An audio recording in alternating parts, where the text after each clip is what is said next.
Hello everyone, Shreyas point of view पे आप सभी का एक बार फिर से स्वागत है। तो चलो हम लोग फिर से black book 2026 new edition English vocab series को कंटिन्यू करते हैं और एकदम सुपर इजी ट्रिक्स के साथ वर्ड्स को लर्न करते हैं। और हम लोग ये जितने भी वर्ड्स कर रहे हैं वो मोस्ट रिपीटेड वर्ड्स है, मतलब डिफरेंट गवर्नमेंट एग्जाम्स में कई बार रिपीट हुए हैं। तो मेक श्योर इस वीडियो को मिस मत करना और एंड तक देखना। तो हमने ब्लैक बुक का सबसे पहला topic that is top 200 one word substitution asked in SSC exam, ये टॉपिक हम लोग ने स्टार्ट किया हुआ है। इस टॉपिक में टोटल 200 वर्ड्स है, जिसपे फर्स्ट 50 वर्ड्स हमने कंप्लीट कर लिया है और आज की इस वीडियो में नेक्स्ट 50 वर्ड्स हम लोग कवर करेंगे। दैट इज 51 से लेके 100 के बीच में जितने भी वर्ड्स होंगे सारा आज इस वीडियो में हम लोग कवर करने जा रहे हैं। और जिसने पार्ट 1 नहीं देखा है वो जाके जरूर देख लेना, क्योंकि बहुत ही सिंपल और इजी वे में इसमें सारे वर्ड्स को समझाया गया है। तो चलो बिना किसी देरी के हम लोग स्टार्ट करते हैं टॉप 200 वन वर्ड सब्स्टिट्यूशन के नेक्स्ट 50 वर्ड्स। तो आज का हमारा सबसे पहला वर्ड यानी 51st वर्ड है हमारा एम्फीबियन। और ये वर्ड तो ज्यादातर लोगों को पता ही होगा, बट ब्लैक बुक में दिया है तो इसको जरूर हम पढ़ेंगे। तो जिसको भी एम्फीबियन वर्ड का मतलब नहीं पता है वो ये ट्रिक यूज कर सकता है। देखो, एम्फीबियन वर्ड से उठाओ एम और बाई। तो देखो, एम का मतलब क्या होता है? मैं, मतलब यहां से याद करो आई एम मतलब मैं हूं कौन? बाई। और बाई वर्ड का मतलब मैं ऑलरेडी बता चुकी हूँ एम्बीडेक्स्ट्रस में।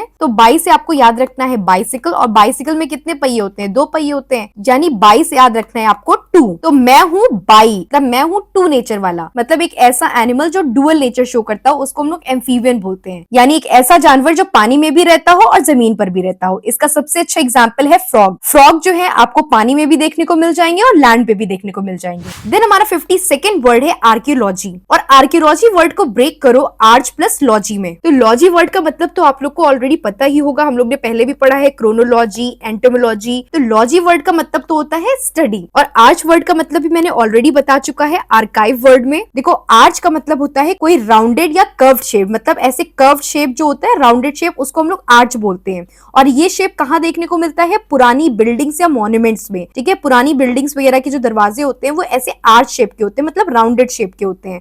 तो हमें आर्च से क्या याद रखना है? ओल्ड। और लॉजी का मतलब स्टडी, यानी आर्कियोलॉजी का मतलब होता है पुरानी चीजों की स्टडी करना, the study of the ancient things and past human life. जैसे इसका एग्जांपल देख लो, जैसे ये सारे ओल्ड मॉन्यूमेंट्स, जैसे ताजमहल हो गया, कुतुब मीनार हो गया, इंडिया गेट हो गया, रेड फोर्ट हो गया, ये जितने भी ओल्ड मॉन्यूमेंट्स है इनकी स्टडी को हम लोग आर्कियोलॉजी बोलते हैं। और जो इंसान इसकी स्टडी करता है उसको आर्कियोलॉजिस्ट बोलते हैं। और जैसे एंशिएंट साइट्स या सिविलाइजेशन हो गया, जैसे हड़प्पन सिविलाइजेशन हो गया, मोहनजोदारो हो गया, अशोका पिलर हो गया, केव पेंटिंग्स हो गया, सांची स्तूपा हो गया, इन सब चीज की भी स्टडी को हम लोग क्या बोलते हैं? आर्कियोलॉजी बोलते हैं। देन हमारा 53rd वर्ड है एस्थेटिक। और यहाँ पे ट्रिक देखो, एस्थेटिक वर्ड किस तरह साउंड कर रहा है? एस्थेटिक मतलब ऐसे ठीक है, यानी ऐसी सिंपल लाइफ ठीक है, कोई लग्जरी नहीं चाहिए, किसी तरह का कंफर्ट नहीं चाहिए, मतलब एक ऐसा इंसान जो सिंपल लाइफ जीता हो, अपने ऊपर डिसिप्लिन रखता हो और सुख सुविधाओं से दूर रहता हो, उसको हम लोग बोलते हैं एस्थेटिक। देन हमारा 54th वर्ड है ऑटोबायोग्राफी। और इस वर्ड को ब्रेक करो auto plus bio plus graphy में। ऑटो का मतलब होता है सेल्फ यानी खुद से, और बायो का मतलब होता है लाइफ यानी जीवन, और ग्राफी का मतलब होता है कोई चीज लिखना, यानी खुद से अपने जीवन की कहानी लिखना। इसी को बोलते हैं ऑटोबायोग्राफी यानी आत्मकथा। जैसे इसका एग्जांपल देख लो, विंग्स ऑफ फायर जो है ये ऑटोबायोग्राफी किसकी है? डॉक्टर एपीजे अब्दुल कलाम की है। इन्होंने इस बुक में अपनी लाइफ के बारे में खुद से लिखा है। और देखो, ऑटोबायोग्राफी और बायोग्राफी वर्ड में बिल्कुल कंफ्यूज नहीं होना है। देखो, बायोग्राफी में क्या होता है? किसी इंसान के जीवन की कहानी कोई दूसरा इंसान लिखता है। और ऑटोबायोग्राफी में क्या होता है? बायोग्राफी के पहले क्या लग गया? ऑटो मतलब सेल्फ, मतलब यानी एक इंसान अपने जीवन की कहानी खुद ही लिखता है। देन हमारा 55th वर्ड है कोनेजर। और कोनेजर किस तरह साउंड कर रहा है? कौन नॉइज सर, मतलब कौन प्लस नॉइस प्लस सर में। और यहाँ पे नॉइस का मतलब क्या है? बोलना, ठीक है, किसी चीज के बारे में बताना। तो ये सब कौन करता है? ये सब वही कर सकता है जो किसी चीज का एक्सपर्ट हो। यानी कोनॉइजर का मतलब होता है एक ऐसा इंसान जो किसी पर्टिकुलर फील्ड का जानकार हो, ठीक है, विशेषज्ञ हो या एक्सपर्ट हो। That is a person who has expert knowledge and a very good taste in a particular subject. ठीक है, जैसे for example Virat Kohli is a connoisseur of cricket. मतलब विराट कोहली जो है वो क्रिकेट के कोनॉइजर है, मतलब उनको क्रिकेट के बारे में अच्छी नॉलेज है, मतलब वो क्रिकेट के फील्ड में एक्सपर्ट है। And Sanjeev Kapoor he is a connoisseur of cooking, वो कुकिंग में एक्सपर्ट है। हाँ, then Arijit Singh he is a connoisseur of music, ये म्यूजिक में एक्सपर्ट है। Then Alakh Pandey sir he is a connoisseur of teaching, ये टीचिंग के विशेषज्ञ हैं, टीचिंग में एक्सपर्ट है। तो जब भी कोई ऐसा व्यक्ति जो किसी पर्टिकुलर फील्ड में बहुत ज्यादा नॉलेज रखता हो या एक्सपर्ट हो तो हम उसे कोनॉइजर बोलते हैं। देन हमारा 56th वर्ड है इनऑडिबल, और इनऑडिबल को ब्रेक करो इन प्लस ऑडियो या ऑडिबल में। तो देखो फिर से वही वाले वर्ड्स आ गए। किसी भी वर्ड के पहले अगर इन आ रहा है, ए आ रहा है या एन आ रहा है तो उसका मतलब क्या होता है? नॉट या नहीं। और ऑडियो या ऑडिबल का मतलब क्या होता है? साउंड या आवाज, मतलब आवाज नहीं आ रही है। तो मतलब इनऑडिबल का मतलब होता है जो चीज सुनाई ना दे।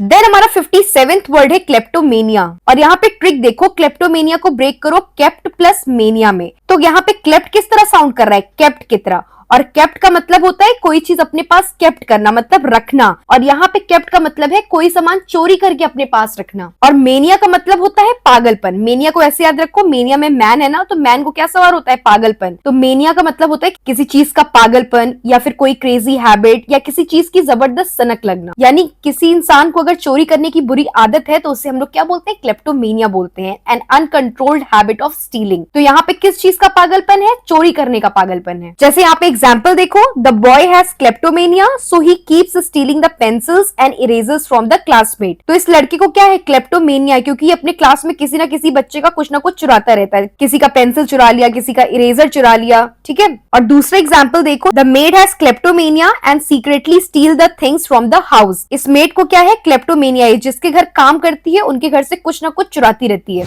देन हमारा 58th वर्ड है एनार्की, और देखो यार एनार्किस्ट वर्ड हम ऑलरेडी पहले डिस्कस कर चुके हैं, तो उसी तरह है एनार्की। तो देखो एनार्की को ब्रेक करो एन प्लस आर्की में। तो देखो आर्की का मतलब तो होता है कोई रूल, गवर्नमेंट या शासन। और किसी भी वर्ड के पहले ए आ जाए, एन आ जाए, इन आ जाए तो उसका मतलब क्या होता है? नॉट या नहीं। मतलब कोई रूल या गवर्नमेंट नहीं है, मतलब एक ऐसी जगह, कोई ऐसी कंट्री या कोई ऐसा इंस्टीट्यूशन जहां पे कोई गवर्नमेंट ना हो, कोई रूल नहीं हो, सब अपने मन मर्जी काम कर रहे हो, तो उस सिचुएशन को हम लोग एनार्की बोलते हैं। देन हमारा 59th वर्ड है एमिग्रेंट, और देखो यहाँ पे कंफ्यूज नहीं होना है, एक वर्ड होता है एमिग्रेंट और एक वर्ड होता है इमिग्रेंट। देखो इन दोनों वर्ड्स को बहुत ही सिंपल तरीके से ध्यान में रखेंगे। देखो एमिग्रेंट और इमिग्रेंट में एक चीज कॉमन है, दोनों में लास्ट में माइग्रेंट आ रहा है। तो माइग्रेंट का मतलब होता है माइग्रेशन करना, मतलब एक जगह से दूसरी जगह मूव करना। और देखो एमिग्रेंट में ई आता है और इमाइग्रेंट में क्या होता है? आई आता है। तो एमिग्रेंट में हमको ई से क्या याद रखना है? एग्जिट करना, मतलब बाहर जाना, ठीक है। और इमाइग्रेंट में हमको क्या याद रखना है? आई से मतलब इन का मतलब अंदर आना। तो ऐसे ध्यान रखो कि आप जहां रहते हो, आपकी जो नेटिव प्लेस है, जहां पे आप हमेशा से रहते हो, जैसे इंडिया, ठीक है, तो इंडिया से जब आप बाहर जाते हो तो आपको क्या बोला जाएगा? एमाइग्रेंट। और जब कोई दूसरी कंट्री से आप अपनी कंट्री इंडिया आते हो तो आपको बोला जाएगा इमिग्रेंट, ठीक है। इसका सबसे अच्छा एग्जांपल है देखो साइबेरियन क्रेन्स। तो ये जो साइबेरियन क्रेन्स है इनका नेटिव प्लेस कहाँ है? साइबेरिया। लेकिन जब साइबेरिया में टेम्परेचर बहुत ज्यादा माइनस में चला जाता है तो उस टाइम इनके लिए टेम्परेचर अनफेवरेबल हो जाता है, तो साइबेरिया छोड़ के कहाँ जाती है? इंडिया आती है। इंडिया में भरतपुर और प्रयागराज, संगम वगैरह में आती है। तो ये अपना नेटिव प्लेस छोड़ के दूसरी कंट्री में जा रही है, ये अपना नेटिव प्लेस छोड़ के दूसरी कंट्री में जा रही है, तो इनको हम लोग क्या बोलेंगे? एमाइग्रेंट बोलेंगे। अब जैसे ये रोहन है और ये इंडिया में रहता है, लेकिन ये अपनी हायर स्टडीज कंप्लीट करने के लिए कहां जा रहा है? कनाडा जा रहा है। तो रोहन अपनी कंट्री छोड़ के दूसरी कंट्री में जा रहा है, तो उसको क्या बोलेंगे? एमाइग्रेंट बोलेंगे। देन हमारा 60th वर्ड है एफेमरल। देन यहाँ पे ट्रिक देखो, PHE से पकड़ो पहले और MER मर से पकड़ो, मतलब मर जाना या खत्म हो जाना या समाप्त हो जाना। यानी ऐसी कोई भी चीज जो बहुत ही शॉर्ट पीरियड टाइम के लिए हो और जल्दी से खत्म हो जाए उसे हम लोग एफेमरल बोलते हैं। जैसे इसका सबसे अच्छा एग्जाम्पल है रेनबो। Rainbow is ephemeral. क्यों? जब थोड़ी सी धूप और बारिश वगैरह होती है ना, तो थोड़ी देर के लिए रेनबो निकलता है, उसके बाद थोड़ी देर बाद ही खत्म हो जाता है। और इसका एक और एग्जांपल लिख सकते हो, ड्यू। जो मॉर्निंग में ओस की बूंदें पड़ती हैं वो हमको थोड़ी देर के लिए दिखाई पड़ती है, फिर वो खत्म हो जाती है। तो ड्यू भी जो है वो एक तरह का एफेमरल चीज है। कोई भी ऐसी चीज जो थोड़े समय के लिए रहे और फिर खत्म हो जाए उसे हम लोग एफेमरल बोलते हैं। देन हमारा 61 वर्ड है ग्लूटेन, और इस वर्ड को ब्रेक करो ग्लू प्लस टन में। तो देखो ग्लू किस लिए काम आता है? चिपकाने के लिए, स्टिक करने के लिए। और टन का मतलब होता है क्वांटिटी, यानी यहाँ पे टन भर खाने की बात हो रही है। तो कोई इंसान अगर टन भर खाने से चिपक जाता है तो उसको हम लोग ग्लूटेन बोलते हैं। मतलब एक ऐसा इंसान जो बहुत खाता है, अ person who Yeats too much, उसको हम लोग ग्लूटेन बोलते हैं, मतलब पेटू इंसान।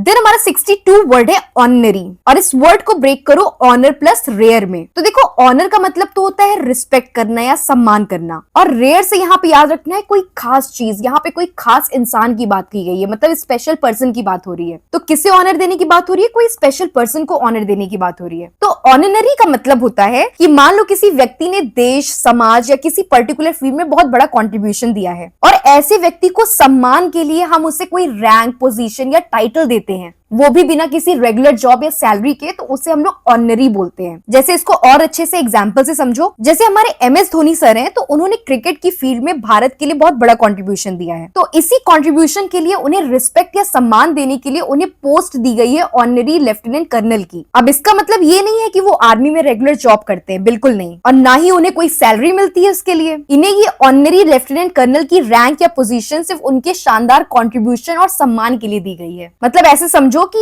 a rank, position or a title given only as a purpose of respect, not as a regular paid job। अगर ऐसे भी नहीं समझ में आ रहा तो इसको सबसे इजी लैंग्वेज में समझो कि कोई इंसान, कोई व्यक्ति जिसने इंडिया के लिए कुछ कंट्रीब्यूशन दिया है किसी पर्टिकुलर फील्ड में, उसको हम रिस्पेक्ट देने के लिए कोई रैंक, टाइटल या पोजीशन देते हैं बिना किसी सैलरी के, तो उसे ऑनरी बोलते हैं। देन हमारा 63rd वर्ड है हाइपोकॉन्ड्रियाक, और यहाँ पे ट्रिक देखो, इस वर्ड को ब्रेक करो hypo plus con plus DR से डॉक्टर। तो देखो हाइपो का मतलब क्या होता है? स्मॉल, मतलब कोई छोटी मोटी चीज, मतलब यहाँ पे याद रखना है कोई छोटी मोटी प्रॉब्लम, और जब भी हमें कोई छोटी मोटी प्रॉब्लम होती है तो हमें कौन याद आता है? डॉक्टर याद आते हैं। तो हाइपोकॉन्ड्रियाक मतलब होता है एक ऐसा व्यक्ति जिसे हर टाइम बीमारी का वहम रहता है, जिसको हमेशा लगता है कि उसे कोई ना कोई सीरियस डिसीज हो गई है, जबकि असल में उसको कई बार कोई बड़ी बीमारी नहीं हुई रहती है, तब भी उसको लगता है कि हमें कोई ऐसी बड़ी समस्या तो नहीं हो गई है, यानी जो हर समय खुद को बीमार समझता हो। जैसे इसका एग्जांपल देखो, even with a small headache he thinks that he has a serious disease. तो हम ऐसे इंसान को क्या बोलेंगे? हाइपोकॉन्ड्रियाक बोलेंगे। मतलब इस इंसान को बस थोड़ा सा बुखार ही हुआ है, उसमें भी उसको लग रहा है कि हमें कौन सी बड़ी डिसीज हो गई, डॉक्टर के पास पहुंच गया है, जिससे बिना किसी बड़ी वजह के भी उसे हमेशा बीमारी का डर बना रहता है, उसे हम लोग हाइपोकॉन्ड्रियाक बोलते हैं। देन हमारा 64th वर्ड है इंट्रोवर्ट। देखो एक वर्ड होता है इंट्रोवर्ट और दूसरा होता है एक्सट्रोवर्ट। तो इंट्रोवर्ट में याद रखो इन,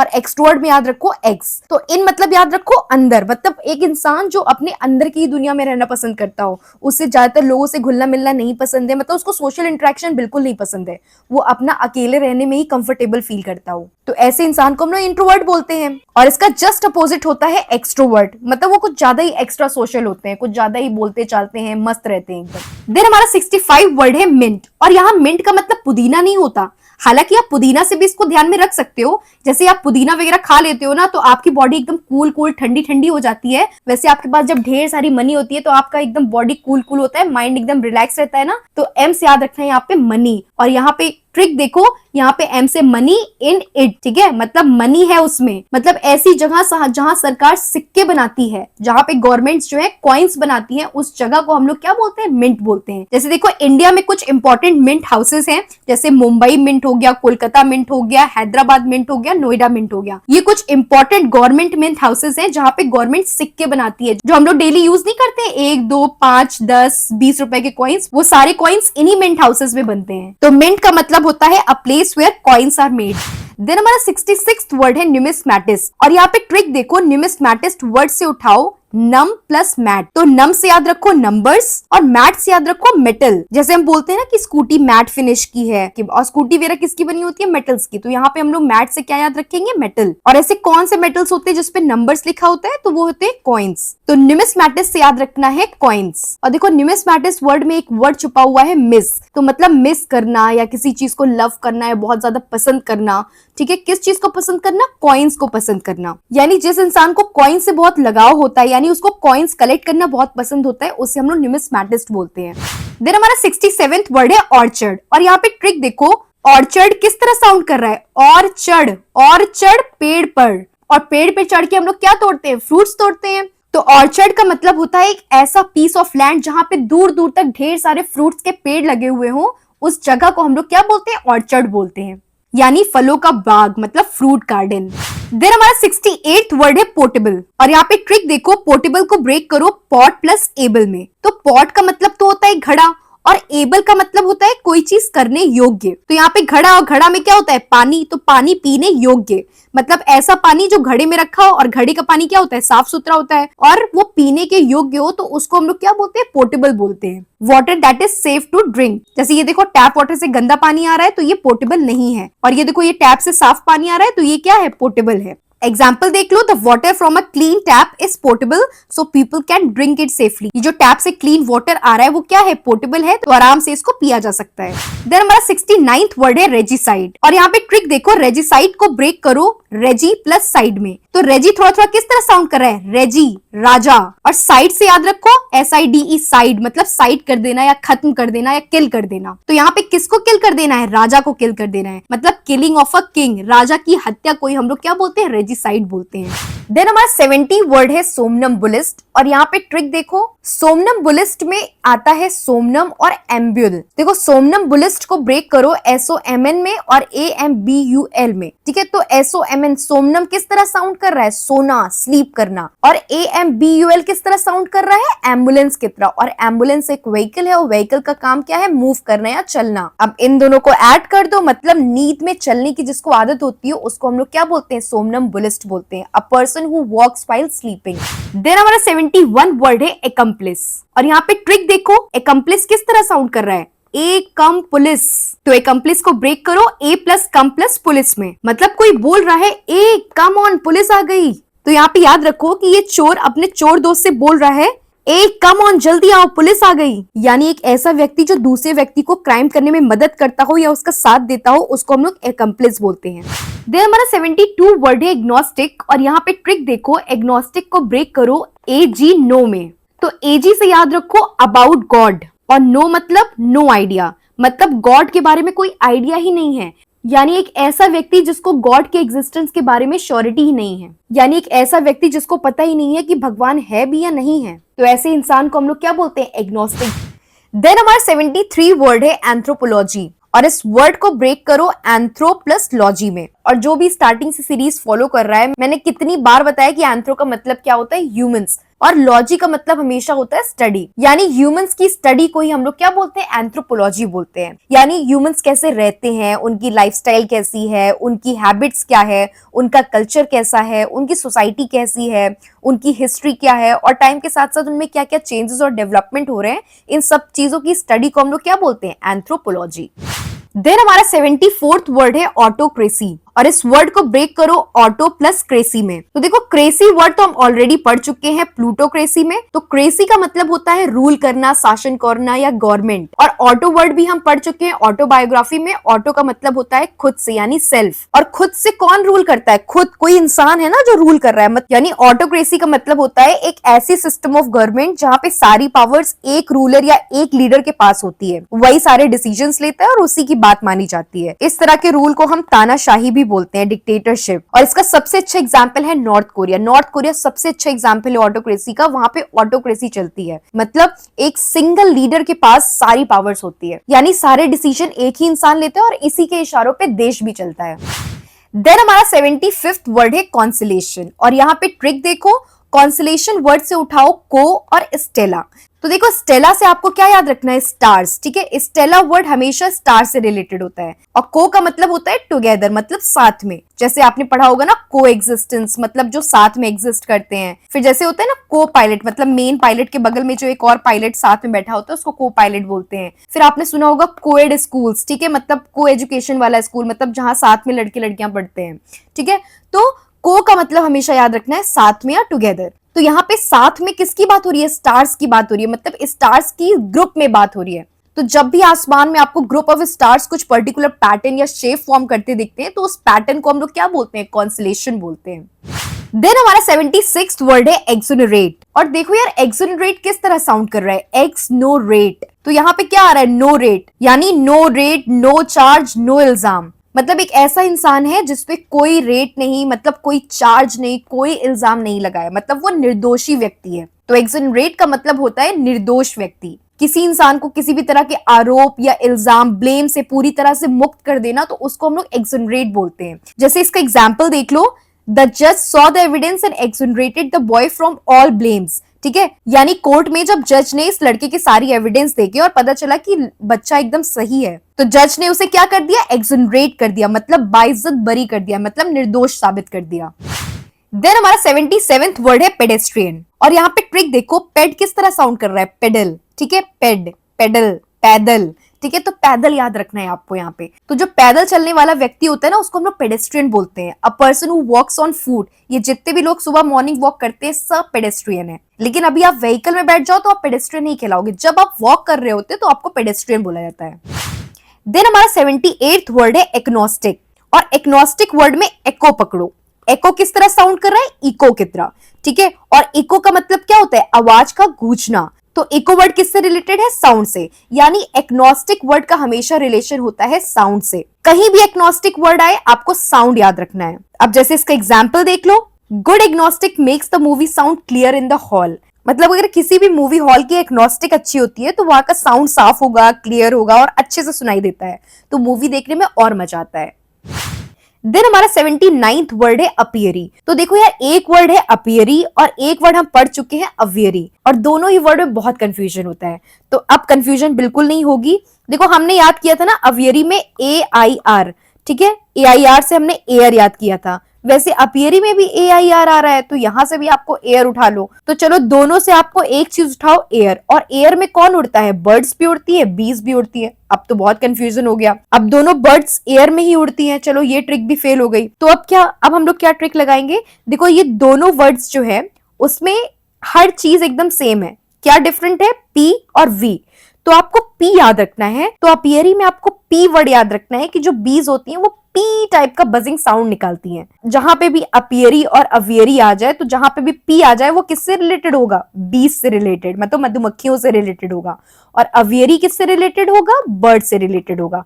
एक वर्ड अगर आप ध्यान में रख लो तो दूसरा वर्ड ऑटोमेटिकली आपको ध्यान में रहेगा। तो अब ये तो कंफर्म हो गया कि दोनों उड़ती तो एयर में है, लेकिन अब दोनों को रखा कहाँ जाए, यानी मधुमक्खियों को जहां पे रखा जाता है उस जगह को हम लोग अपियरी बोलते हैं, और जहां पे बर्ड्स को रखा जाता है उस जगह को हम लोग अवियरी बोलते हैं। आई होप अब कंफ्यूजन नहीं होगी। आप लोग ने गांव वगैरह में देखा होगा किसानों के पास अपियरी होता है, मतलब ऐसे एक बड़ा जगह होता है जहां पे ऐसे लकड़ी के बॉक्सेस बने होते हैं और वहां पे ढेर सारी हनी बीज रखी जाती है और उनका शहद निकाला जाता है। बेसिकली वहां पे शहद मतलब हनी प्रोड्यूस होता है।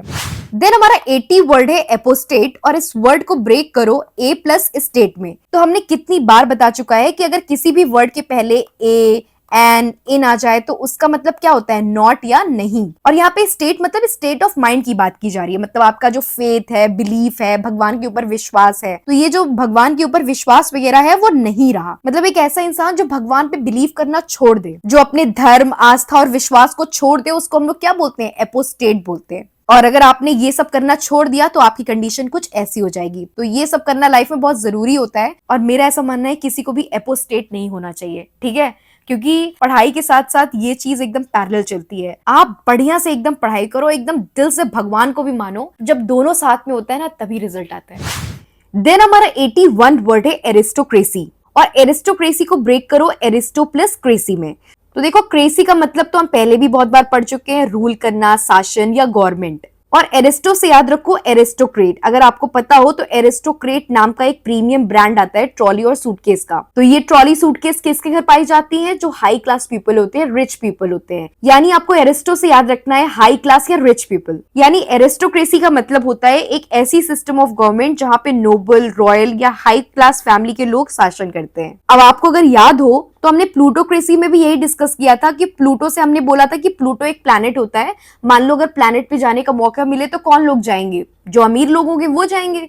तो प्लूटो से मैंने आपको रिच याद कराया था, रिच पीपल। तो रिच पीपल के द्वारा रूल करना, ठीक है, उसको भी प्लूटोक्रेसी कहते थे। अब आपका क्वेश्चन ये होना चाहिए कि प्लूटोक्रेसी और एरिस्टोक्रेसी में डिफरेंस क्या है, तो चलो समझते हैं। तो देखो यार, एरिस्टोक्रेसी में एक चीज याद रखनी है, यहाँ पे बर्थ से पावर होती है और प्लूटोक्रेसी में मनी से पावर होती है। फिर से देखो, एरिस्टोक्रेसी में क्या होता है, पावर बाय बर्थ होती है, यानी आप रॉयल या नोबल फैमिली में पैदा हुए हो इसीलिए आपके पास पावर है, मतलब आपको पावर जन्म से मिली है। और प्लूटोक्रेसी में क्या होता है, पावर बिकॉज ऑफ मनी होता है। यानी यहाँ पे जरूरी नहीं है कि आप किसी राजा महाराजा के परिवार में पैदा हुए हो, बिल्कुल नहीं। अगर किसी भी देश में बहुत अमीर लोग ही सबसे ज्यादा पॉलिटिकल पावर और कंट्रोल रखते हो तो उसको प्लूटोक्रेसी बोलते हैं। यहाँ पे अमीर होना इंपॉर्टेंट है। अगर आपको ऐसे भी नहीं समझ में आया तो चलो मैं एक छोटे से एग्जाम्पल से समझते हैं। अब यहाँ पे मान लो दो इंसान खड़े हैं, ठीक है। एक जो ए वाला व्यक्ति है वो रॉयल फैमिली में पैदा हुआ है, उसका बर्थ ही रॉयल फैमिली में हुआ है, ठीक है। और उसका जो फैमिली बैकग्राउंड है वो भी राजा महाराजा वाला है,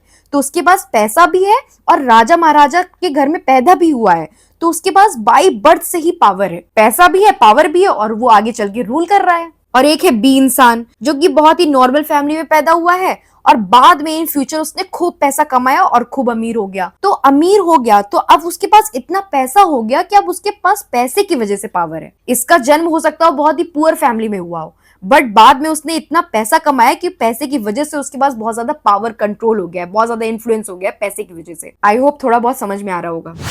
देन हमारा 82 वर्ड है ब्रिटल। और देखो यार, ब्रिटल वर्ड से आपको याद रखना है ब्रेक। देखो यार, हर जगह ट्रिक नहीं लगती है, कहीं कहीं आपको चीजें ऐसे स्ट्रेट फॉरवर्ड ही याद रखनी पड़ती है, ठीक है। तो यहाँ पे याद रख सकते हो, ब्रिटल में स्टार्टिंग में बीआर आता है और ब्रेक में भी स्टार्टिंग में बीआर आता है। तो ब्रिटल से आपको याद रखना है ब्रेक, मतलब जो चीज इजिली ब्रेक हो जाए उसको हम लोग ब्रिटल बोलते हैं। लेकिन यहाँ पे एक कंडीशन होती है ब्रिटल में, वो चीज हार्ड होनी चाहिए और इजिली ब्रोक हो जानी चाहिए, आसानी से टूट जानी चाहिए बिना बेंड हुए। देखो, हर टूटने वाली चीज ब्रिटल नहीं होती है, ब्रिटल वही होती है जो हार्ड हो और इजिली ब्रेक हो जाए बिना बेंड हुए। जैसे एग्जांपल देख लो, देखो ये सारी चीजें जो है वो ब्रिटल नहीं है और ये सारी चीजें ब्रिटल हैं। जैसे रबर हो गया, तो वो हार्ड तो है लेकिन इजिली ब्रोक नहीं होगा, वो पहले पूरा बेंड होगा फिर ब्रेक होता है। तो यहाँ पे क्या कंडीशन है, बेंड नहीं होना चाहिए, तो ये ब्रिटल नहीं है। अब दूसरा स्पॉन्ज है, तो स्पॉन्ज क्या है, देखो एक तो ये सॉफ्ट होता है और अगर आप इसको तोड़ोगे तो बेंड होगा, ठीक है, तो ये भी ब्रिटल नहीं है। उसके बाद देखो क्लॉथ हो गया, तो क्लॉथ सॉफ्ट होता है, तो पहला ही क्राइटेरिया खत्म हो गया। और इजिली ब्रोक होगा नहीं, उसको बेंड करना पड़ेगा, इधर उधर करके तोड़ना पड़ता है, ठीक है, तो क्लॉथ भी नहीं होता है ब्रिटल। अब देखते हैं हम लोग क्या चीज ब्रिटल होती है। तो देखो इसका सबसे अच्छा एग्जाम्पल है ग्लास। देखो ग्लास हार्ड भी है और इजिली ब्रोक भी हो जा रहा है, जैसे ही आपने उसको गिराया चट से टूट जाएगा। तो ये जो हमने बोला ना चट से टूट जाना, तो मतलब बिना कुछ सेकंड दिए पटाख से टूट जाता है, उस चीज को हम लोग ब्रिटल बोलते हैं। जैसे चौक है, खट्ट से किया टूट गया। अब जैसे ट्विग है, इसको भी हार्ड भी है और खट्ट से किया टूट गया। बिस्किट वगैरह भी काफी हद तक आप ब्रिटल में ले सकते हो कि थोड़ा हार्ड भी है और जैसे ही हल्का सा ऐसे किया टूट जाता है खटाक से। आइस क्यूब वगैरह है, खट्ट से टूट जाता है। मतलब चीजें देखो यहाँ पे बेंड नहीं हो रही है और यहाँ पे देखोगे तो चीजें बेंड हो रही है। ये चिप्स भी ब्रिटल का ही एग्जाम्पल है काफी हद तक। तो ब्रिटल होने के लिए ये क्राइटेरिया सेटिस्फाइड होना चाहिए कि हार्ड होना चाहिए और इजिली ब्रोक होना चाहिए विदाउट बेंडिंग। देन हमारा 83 वर्ड है क्यूरेटर। और यहाँ पे ट्रिक देखो, क्यूरेटर वर्ड से आप उठाओ CUR, क्योर। क्योर किस तरह साउंड कर रहे हैं, क्योर की तरह, कोई बीमारी को क्योर करना। जब हम किसी बीमारी को क्योर करते हैं ना किसी की, तो हम क्या करते हैं, केयर करते हैं, ठीक है, मतलब देखभाल करना। तो क्यूरेटर वर्ड से आपको क्या याद रखना है, किसी की देखभाल करना, मतलब केयर करना। किस चीज की केयर करना, किस चीज की देखभाल करना, म्यूजियम की, आर्ट गैलरी की, लाइब्रेरी की। मतलब जो केयर टेकर होते हैं, इंचार्ज होते हैं कहाँ के, म्यूजियम के, आर्ट गैलरी के और लाइब्रेरी के, उसको हम लोग क्यूरेटर बोलते हैं। वो वहां के जो वैल्यूएबल आइटम्स होते हैं उनकी केयर करते हैं। देन हमारा 84th वर्ड है एलिजी। और यहाँ पे ट्रिक देखो, देखो यार एलिजी थोड़ा थोड़ा किस तरह साउंड कर रहा है, एलिजी, एलईडी, एलईडी, थोड़ा थोड़ा अलेडी की तरह साउंड आ रही है। तो अलेडी से याद रखना है, तो लेडी मतलब होता है लेडी या कोई इंसान की बात हो रही है, और किसी चीज के पहले ए आ जाए उसका मतलब क्या होता है, नॉट या नहीं। तो मतलब इंसान नहीं रहा, मतलब यानी जब किसी इंसान की डेथ हो जाती है तो उसकी जो याद में हम लोग जो दुख भरी कविता लिखते हैं उसको हम लोग एलिजी बोलते हैं, यानी शोक गीत की बात हो रही है यहाँ पे। देन हमारा 85th वर्ड है हाइड्रोफोबिया। और हाइड्रोफोबिया को ब्रेक करो हाइड्रो प्लस फोबिया में। तो देखो हाइड्रो का मतलब तो होता है पानी, वाटर, और फोबिया का मतलब होता है डर लगना, मतलब पानी से डर लगना। तो जिस इंसान को पानी से डर लगता है तो हम लोग उसको क्या बोलते हैं, हाइड्रोफोबिया हो गया है। जैसे ये राम है और इसको हाइड्रोफोबिया है, मतलब कहीं पे भी इसने पानी देख लिया तो इसको डर लग जाएगा। देन हमारा 86th वर्ड है हाइपोक्रिट। और हाइपोक्रिट वर्ड थोड़ा थोड़ा किस किस तरह साउंड कर रहा है, हाइपोक्रेसी की तरह। हम बोलते नहीं हिपोक्रेसी की भी एक सीमा होती है। तो ये लाइन क्यों बोलते हैं हम लोग, ये लाइन हम उन लोगों के लिए बोलते हैं जो डुअल स्टैंडर्ड वाले लोग होते हैं, मतलब जो डुअल नेचर वाले लोग होते हैं, मतलब सामने कुछ और होंगे पीछे कुछ और होंगे, मतलब बहुत सारा दिखावा करेंगे लेकिन रियलिटी कुछ और होती है। ठीक है, तो हम लोग बोलते नहीं है यार, हिपोक्रेसी की भी एक सीमा होती है। तो हिपोक्रेसी वर्ड से ही आपको याद रखना है हाइपोक्रिट, और हाइपोक्रिट का मतलब होता है ढोंगी या पाखंडी, मतलब एक ऐसा व्यक्ति जो कहता कुछ और है और करता कुछ और है। जैसे इसको कुछ एग्जाम्पल से समझ सकते हो, जैसे हमारे कुछ पॉलिटिशियंस होते हैं ना, इलेक्शन के पहले आपसे बहुत सारे प्रोमिस करेंगे, यहाँ डेवलपमेंट हो जाएगा, रोड्स बन जाएगी, ये हो जाएगा, वो हो जाएगा, but after winning the election, जैसे इलेक्शन वो जीतते हैं, वो सारे प्रोमिस भूल जाते हैं। तो इनको भी हम बोल सकते हैं कि दे आर हिपोक्रिट्स। और दूसरा एग्जाम्पल, जैसे कुछ फेक बाबा लोग होते हैं, ठीक है, साधु संत लोग नहीं होते, कुछ साधु संत लोग होते हैं जो ढोंग करते हैं, ठीक है, वो हम लोग से बोलेंगे ये पूजा करा लो, ये सामान दे दीजिए हमको, ये कर लीजिए, आपकी सारी प्रॉब्लम सॉल्व हो जाएगी, बट ऐसा कुछ नहीं होता है। तो ऐसे जो फेक या पाखंडी बाबा लोग होते हैं ना, उन लोग को भी हम हाइपोक्रिट बोल सकते हैं। देन हमारा 87th वर्ड है इनविंसिबल, और यहाँ पे ट्रिक देखो, इनविंसिबल को ब्रेक करो इन प्लस विन में। ठीक है, तो मैंने क्या बताया है कि किसी वर्ड के पहले इन आ जाए तो उसका मतलब क्या होता है, नॉट, नहीं। ठीक है, और विन से याद रखो, विन मतलब जीत। अब देखो यार, यहाँ पे थोड़ा सा ट्विस्ट है, हमने पहले भी वर्ड्स पढ़ रखे हैं जहां पे किसी भी वर्ड्स के पहले अगर ए आ जाए, एन आ जाए, इन आ जाए, तो हम क्या मानते हैं, उसका नहीं ना। तो यहाँ पे भी हमने नहीं माना है, बट इसका मतलब ये नहीं है कि वो जीतता नहीं है। तो यहाँ पे थोड़ा सा कुछ चीजें तो आपको याद करनी पड़ेगी, हर जगह कहीं ना कहीं तो यार ट्रिक फेल हो ही जाती है। ठीक है, हर जगह ट्रिक नहीं काम कर सकती। तो इनविंसिबल में यहाँ पे आप ऐसे ध्यान रखो कि इसकी विन को कोई नो नहीं बोल सकता, मतलब एक ऐसा इंसान जिसको कभी हराया नहीं जा सकता, जो कभी हारता ना हो, जो हमेशा जीतता हो, उसे हम लोग क्या बोलते हैं, इनविंसिबल बोलते हैं। देन हमारा 88 वर्ड है आइटिनरी, और यहाँ पे क्लू देखो, आइटिनरी में स्टार्टिंग में देखो आईटी, इट आ रहा है ना, और यहाँ पे नरी किस तरह साउंड कर रहा है, नियर की तरह। तो हम इसको ऐसे पढ़ेंगे, इतना नियर। जैसे आप कहीं घूमने वगैरह जा रहे हो तो आपसे कोई पूछ रहा है कि कितना नियर है, तो आप बता रहे हो इतना नियर है ये डिस्टेंस हमारे घर से। तो इतना नियर मतलब कहीं घूमने उमने की बात हो रही है, मतलब जर्नी, कहीं ट्रैवलिंग की बात हो रही है। तो आइटिनरी वर्ड हमेशा ट्रैवल से रिलेटेड होता है। आइटिनरी वर्ड का मतलब होता है ट्रैवल प्लान, यानी यात्रा का पूरा प्लान। तो जब आप कहीं घूमने जाते हो और घूमने जाने से पहले जो पूरी प्लानिंग करते हो कि आपको कहाँ जाना है, कहाँ स्टे करना है, कितनी दूर है, ठीक है, पूरी जो प्लानिंग होती है आपकी जर्नी के पहले, उसको हम लोग आइटिनरी बोलते हैं। एग्जाम्पल देख लो, your journey starts with a perfect itinerary. आपकी जर्नी स्टार्ट होती है एक परफेक्ट ट्रैवल प्लानिंग से। देन हमारा 89th वर्ड है मैन्युस्क्रिप्ट, और इस वर्ड को ब्रेक करो मैन प्लस स्क्रिप्ट में। तो देखो, मैन का मतलब तो इंसान, और स्क्रिप्ट का मतलब होता है कोई लिखा हुआ टेक्स्ट या राइटिंग, और ये राइटिंग किसके द्वारा लिखी है, मैन के द्वारा, मतलब इंसान के हाथों द्वारा लिखी हुई, मतलब हैंड रिटन टेक्स्ट या राइटिंग की बात हो रही है यहाँ पे। यानी मैन्युस्क्रिप्ट का मतलब होता है इंसान के हाथों से लिखा हुआ कोई इंपॉर्टेंट बुक, यानी मैन्युस्क्रिप्ट का मतलब होता है इंसान के हाथों से लिखी हुई कोई बुक या कोई कहानी या कोई धार्मिक ग्रंथ या कोई रिलीजियस बुक या कोई इंपॉर्टेंट डॉक्यूमेंट। देखो, आज के टाइम में ना बुक्स प्रिंट कराते हैं, बट पहले के टाइम में ऐसा नहीं होता था। पहले प्रिंटिंग प्रेस नहीं थे, इसीलिए लोग पहले बुक्स और जो धार्मिक ग्रंथ होते थे, कोई इंपॉर्टेंट डॉक्यूमेंट हो गया, वो अपने हाथों से लिखते थे। यानी कोई भी ऐसा हैंड रिटन चीज जो एकदम ओरिजिनल कॉपी है, उसको हम लोग मैन्युस्क्रिप्ट बोलते हैं। हिस्ट्री वगैरह में आपने सुना होगा कि हिस्टोरियंस और आर्कियोलॉजिस्ट जब पुरानी कोई मॉन्यूमेंट्स, मंदिर या कोई लाइब्रेरी वगैरह में खुदाई करते हैं या खोज करते हैं, तो उन्हें एंशिएंट मैन्युस्क्रिप्ट मिलती है। और ये सारी जो हिस्टोरियंस को जो मैन्युस्क्रिप्ट वगैरह मिलते हैं, उनको पढ़ के हमें क्या पता चलता है कि उस टाइम के लोग कैसे थे, उनकी लैंग्वेज क्या थी, उनका हिस्ट्री क्या था, उनका कैसा ट्रेडिशन और कल्चर था। ये सारी चीजें हमें मैन्युस्क्रिप्ट से पता चलती है। यानी मैन्युस्क्रिप्ट हमें पास्ट का सबसे इंपॉर्टेंट एविडेंस देता है। देन हमारा 90 वर्ड है मीजोगाइनिस्ट, और इस वर्ड को ब्रेक करो मीजो प्लस गाइनी में। देखो, मीजो का मतलब हमेशा होता है हेट करना या नापसंद करना। एक वर्ड हमने पढ़ा था मिज़ेंथ्रोप, वहां पे भी मिस का मतलब होता था हेट करना। ठीक है, और गायनी से याद रखो गायनेकोलॉजिस्ट, और गायनेकोलॉजिस्ट किसके डॉक्टर होते हैं, वुमेन्स के डॉक्टर होते हैं। तो गायनी से हमको याद रखना है वुमेन्स। तो वुमेन्स को हेट करना मतलब ऐसा इंसान जो वुमेन्स को हेट करता है, उसको हम लोग क्या बोलते हैं, मीजोगाइनिस्ट बोलते हैं। देन हमारा 91 वर्ड है नेपोटिज्म, और नेपोटिज्म में से नेपो उठाओ। नेपो किस तरह साउंड कर रहा है, थोड़ा थोड़ा नेफ्यू की तरह साउंड कर रहे हैं। नेफ्यू का मतलब होता है भतीजा। तो नेपोटिज्म से आपको याद रखना है भाई भतीजा वाद, मतलब नेफ्यू मतलब भतीजे को फायदा देना। यानी नेपोटिज्म का मतलब होता है अपनी पावर, पोजीशन या इन्फ्लुएंस की वजह से अपने रिश्तेदारों या बच्चों को फायदा पहुंचाना। चलो इसको एक एग्जाम्पल समझते हैं। मान लो किसी कंपनी में एक जॉब निकली हुई है, 2 कैंडिडेट्स इंटरव्यू के लिए आए हैं। ठीक है, पहला जो कैंडिडेट है वो बहुत टैलेंटेड है और डिजर्विंग भी है, और जो दूसरा कैंडिडेट कैंडिडेट है वो उतना डिजर्विंग नहीं है, लेकिन दूसरा कैंडिडेट जो है वो कंपनी के मालिक का रिलेटिव है, तो जॉब किसको मिलेगी? ऑब्वियस सी बात है, कंपनी के जो मालिक का रिलेटिव है उसको मिलेगी, भले ही वो डिजर्विंग ना हो। इसी को बोलते हैं नेपोटिज्म। मतलब आप किसी अच्छे पद पे हो और आपकी वजह से आपके रिलेटिव्स को फायदा मिल रहा है, उसको हम लोग नेपोटिज्म बोलते हैं। आई होप ये सारी एग्जांपल देख के आप समझ रहे होगे। ये अनन्या पांडे है। वैसे बॉलीवुड वगैरह हो गया और पॉलिटिक्स वगैरह हो गया, आपने बहुत सुना होगा कि वहां पे नेपोटिज्म बहुत चलता है। मतलब आप अपनी पावर की वजह से अपने रिश्तेदारों को जो अनफेयर एडवांटेज देते हो उसी को नेपोटिज्म बोलते हैं, राइट? देन हमारा 92 वर्ड है नोटोरियस। और यहाँ पे ट्रिक देखो, नोटोरियस वर्ड को ब्रेक करो। नो प्लस स्टोरी किस तरह साउंड कर रहा है? स्टोरी की तरह। और अस, ठीक है, नो प्लस स्टोरी प्लस अस, मतलब कोई स्टोरी नहीं है हमारी। तो यानी नोटोरियस वो व्यक्ति होता है जो हमेशा बुरे कामों के लिए जाना जाता है, जिसकी कोई अच्छी स्टोरी नहीं होती है। यानी बदनाम व्यक्ति जो होता है, कुख्यात व्यक्ति होता है, the person who is famous because of the bad or criminal activities. जैसे इसका एग्जाम्पल देख लो, terrorist are notorious for violent activities. ठीक है, आपको धुरंधर मूवी में ऐसे बहुत से नोटोरियस लोग दिख जाएंगे।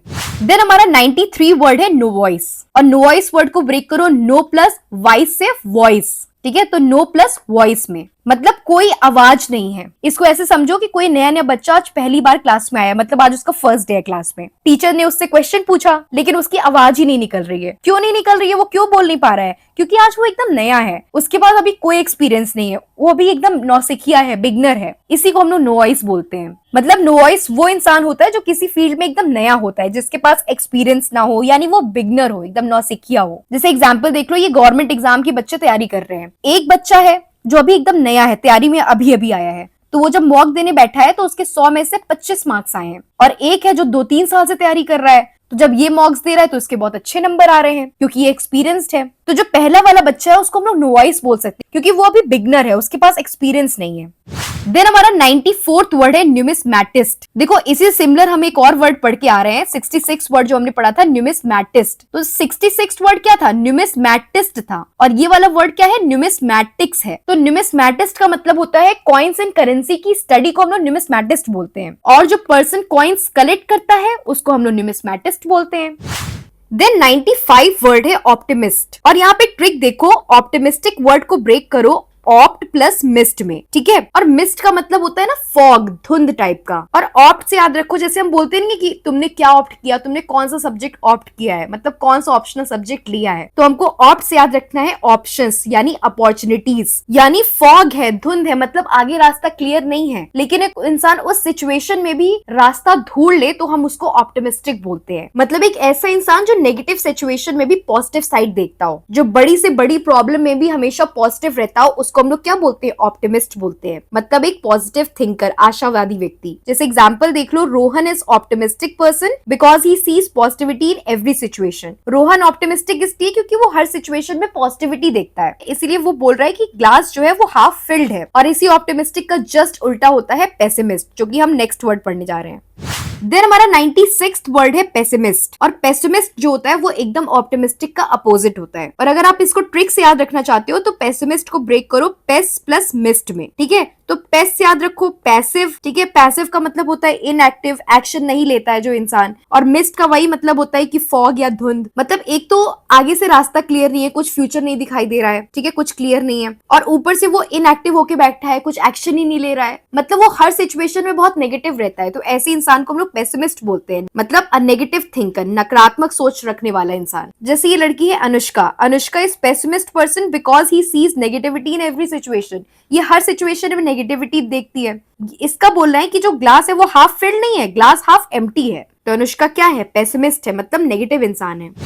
देन हमारा 97th वर्ड है रेटिसेंट। और रेटिसेंट वर्ड थोड़ा थोड़ा साउंड नहीं कर रहा? रेटिसेंट, रेट ही सेंड, मतलब एक इंसान है वो रेट ही सेंड करता है, मतलब सेंड करता है, मतलब मैसेज के थ्रू सेंड करता है। मतलब उसको कोई भी चीज बोल दो वो मैसेज के थ्रू सेंड कर लेगा, लेकिन तुमसे बात नहीं करेगा। मतलब रेटिसेंट का मतलब होता है क्वाइट, साइलेंट या बहुत रिजर्व टाइप के लोग जो कम बोलने वाले होते हैं। जैसे एग्जाम्पल देखो, एक लड़की है वो फोन कर रही है अपने फ्रेंड के पास, उससे कुछ उसको पूछना है कि तुम्हारा जो आईफोन है उसका प्राइस क्या है, बट वो लड़का है उसका फोन नहीं रिसीव कर रहा है, बट जैसे वो लड़की उसको मैसेज करती है वो तुरंत रिप्लाई दे देता है। तो बहुत ही क्वाइट रिजर्व टाइप का इंसान है, बहुत ही रेटिसेंट है। That is the girl called him but the reticent boy replied only by the message. Then हमारा 98th वर्ड है सोलिलिक्वी। और सोलिलिक्वी में ट्रिक देखो, देखो यहाँ पे SOL सॉल, SOL सॉल से याद रखो सोलो, और QUY ऐसा नहीं लग रहा है कि GUI गाय लिखा हुआ है, तो यहाँ से याद रखना है गाय। सोलो प्लस गाय, सोलो मतलब अकेला और गाय मतलब कोई लड़का या इंसान, तो यानी यहाँ पे सोलो गाय की बात हो रही है, मतलब अकेले इंसान की बात हो रही है। सोलो गाय हमेशा अकेले रहता है, खुद से ही बात करता है, मतलब जब इंसान अकेले हो और अपने आप से ही बात करे तो उसको हम लोग सोलिलोक्वी बोलते हैं। देन हमारा 99th वर्ड है वॉलंटियर। और देखो वॉलंटियर थोड़ा थोड़ा ऐसे नहीं साउंड करा, विलेंटियर, विल एंड टीयर, ठीक है, मतलब विल प्लस एंटियर से एंटर, ठीक है, तो विल प्लस एंटर करके मैंने याद किया इसको, ठीक है। तो विल का मतलब होता है अपनी इच्छा अनुसार, और एंटर मतलब एंटर करना, कहीं आगे बढ़कर किसी काम में शामिल होना, यानी जो इंसान अपनी इच्छा से बिना किसी दबाव के दूसरों की मदद करता हो उसको हम लोग वॉलंटियर बोलते हैं, यानी स्वयं सेवक। जैसे आप लोग ने देखा होगा ना स्कूल्स में जब एनुअल फंक्शन या स्पोर्ट्स डे वगैरह होते थे तो उस टाइम कुछ बच्चे खुद से आगे आगे टीचर्स की हेल्प करते थे, गेस्ट को पानी देते थे, नाश्ता सर्व करते थे, सामान इधर उधर पहुंचा देते थे, स्टेज मैनेजमेंट देख लेते थे, बच्चों को उनकी सीट तक पहुंचाना, पेरेंट्स जो आते थे उनको उनकी सीट तक पहुंचाना। तो ये सब जो बच्चे हैं वो वॉलंटियर कहलाते थे, क्योंकि इनसे किसी ने जबरदस्ती काम नहीं करवाया बल्कि इन्होंने अपनी इच्छा से मदद की है। देन आज का हमारा लास्ट वर्ड यानी 100 वर्ड है एम्बिगुअस। और एम्बिगुअस को ब्रेक करो एम प्लस बिग प्लस अस में। एम मतलब मैं, बिग मतलब बड़ा, अस मतलब हम, मतलब एक इंसान बोल रहा है मैं बड़ा हूं और दूसरा कोई बोल रहा है नहीं हम बड़े हैं, मतलब समझ नहीं आ रहा है कि कौन बड़ा है, मतलब बहुत कंफ्यूजिंग वाली सिचुएशन है, तो इसी को हम लोग एम्बिगुअस बोलते हैं, मतलब बहुत ही अस्पष्ट, साफ नहीं हो, जो एकदम कंफ्यूजिंग हो, भ्रम वाली सिचुएशन हो। मतलब एम्बिगुअस का मतलब होता है कुछ ऐसी चीज जो साफ ना हो, मतलब अस्पष्ट हो एकदम। और जैसे एक एग्जांपल से भी समझ सकते हो, ठीक है, अभी SSC का 2026 का एग्जाम आने वाला है, लेकिन अभी तक कुछ क्लियर नहीं है कि वैकेंसी कितनी आएगी, सेक्शनल कट ऑफ होगा या नहीं होगा, सेक्शनल टाइमर है या नहीं होगा, सेक्शनल टाइमर होगा कि नहीं होगा, ठीक है, एग्जाम डेट क्या होने वाली है, कितने शिफ्ट में एग्जाम होगा, हर तरफ अलग अलग बातें चल रही हैं, कोई कंफर्म इंफॉर्मेशन है ही नहीं। तो हम ऐसी सिचुएशन को भी एम्बिगुअस कह सकते हैं क्योंकि सब कुछ एकदम कंफ्यूजिंग और अनक्लियर है।